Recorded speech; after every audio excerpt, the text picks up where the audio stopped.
Bonjour. Le projet RH constitue un pont entre d'une part ce que l'entreprise promeut dans son Employer Value Proposition et d'autre part ce qu'elle met en œuvre concrètement au travers de ses processus RH sur lesquels nous reviendrons plus tard. Le projet RH, c'est la matérialisation de l'ambition RH. Il part du pourquoi, inclus dans l'Employer Value Proposition. Il explicite le comment, c'est-à-dire les objectifs intermédiaires à atteindre et la méthode. Il s'adresse aussi bien aux clients internes de la fonction RH qu'aux collaborateurs RH. Et pour ces derniers, évidemment, il constitue une feuille de route. Prenons un exemple. Une entreprise formule dans ses priorités la digitalisation de son offre physique.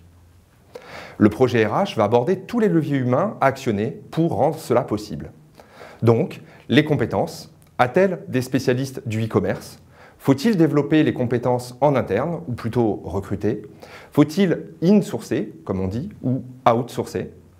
Les effectifs, est-ce que cela suppose de réduire l'activité de la vente physique? Est-ce que cela déplace des effectifs vers les entrepôts? Est-ce que cela a des implications sur les contrats de travail? Quels impacts en matière de relations sociales? Ou encore, le système de rémunération est-il adapté à cet autre type de vente? C'est à la fois très simple sur le fond et relativement complexe pour que le projet reste cohérent et atteignable. Avant d'entrer dans le vif du sujet, une dernière chose, faut-il vraiment formaliser le projet RH? Beaucoup d'entreprises ne l'ont pas formalisé et s'en portent pas plus mal. Alors, voici notre conviction. Si elle veut être autre chose qu'un centre de coût, la DRH doit créer de la valeur en réorientant de façon volontariste son activité, ses priorités, mais aussi ses moyens, en résistant à la logique de court terme qui la contraint tous les jours et encore plus en période de crise. Pour formaliser le projet RH d'une entreprise, comment s'y prendre? L'accompagnement de nombreux DRH sur la construction du projet RH de leur entreprise nous a amené à formaliser une démarche en 3 axes. Axe 1, identifier les déterminants stratégiques. Ceux-ci sont de 2 ordres. En arrière-plan, ce qui relève de la culture de l'entreprise, avec les éléments de l'ADN qui doivent être prolongés et ce qu'il faut faire évoluer. Que faut-il prolonger ou stopper? Et de façon plus directe, ce qui renvoie à la stratégie business. Mais parfois, cette stratégie n'est pas formalisée. Il sera alors nécessaire d'identifier ce que sont les facteurs de différenciation de l'entreprise sur ses marchés et les choix majeurs qui vont alimenter son développement futur. Un peu comme nous venons de le faire rapidement avec l'exemple sur la digitalisation. À ce stade, une remarque. Les RH ne sont pas toujours des spécialistes des business concernés. Et certains veulent formaliser leur feuille de route RH sans maîtriser les produits ou le système de production. Sachez que ce n'est pas un problème. Vous adopterez alors une posture basse, celle de l'écoute active. Et vous soulèverez certainement des sujets non identifiés par vos collègues du business. Vous travaillerez en quelque sorte comme un consultant interne. Axe 2, définir les contributions RH possibles. Cette articulation entre la stratégie et les leviers RH est sans doute la plus délicate à formaliser. Le nœud de la démarche est là.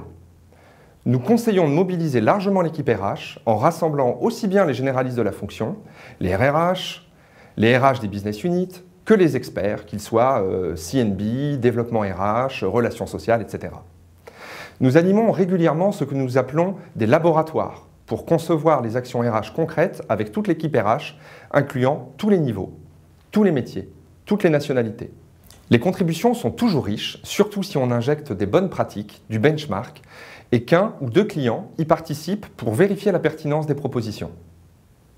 Une autre remarque. Le travail est ici fait à l'endroit, de manière assez cartésienne, finalement très française. Des priorités à l'action précise. Si vous voulez être un peu disruptif, une 3e étape apporte beaucoup de valeur, mais n'est pas si simple à réaliser. C'est l'axe 3. Alimenter la stratégie à partir des richesses humaines. Jusqu'ici, nous disions une chose. Les RH doivent bien s'aligner sur les priorités RH. C'est une approche classique, descendante, où la DRH, entité fonctionnelle, rend service, facilite, aide à ne pas perdre de la valeur, mais n'en crée pas directement. Les atouts humains de l'entreprise peuvent aussi permettre de générer du business. Après tout, les richesses humaines sont le principal actif de nombreuses entreprises, notamment dans les services. Soyons concrets. Comment un levier RH a pu générer du business directement? L'exemple le plus connu est celui d'Orange, il y a une dizaine d'années. France Télécom se considérait en fort sureffectif au moment où la concurrence lui faisait mal, avec l'apparition de nouveaux opérateurs.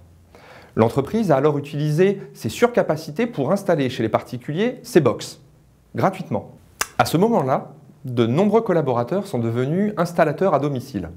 Or, rentrer chez les gens leur a permis de rebondir en écrasant véritablement le marché. C'étaient les seuls à pouvoir le faire à ce moment-là.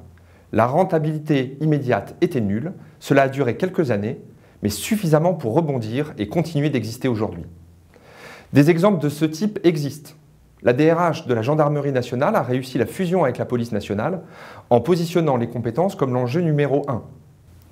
La DRH d'un groupe de transport a tellement développé sa connaissance des cycles de travail qu'elle intervient auprès des opérationnels en permanence dans l'optimisation des équipes de travail, dans l'adaptation entre les effectifs et la charge, et elle contribue ainsi directement aux résultats nets du groupe. En conclusion, le projet RH, c'est les leviers humains à mobiliser pour atteindre vos objectifs business. Merci et à bientôt.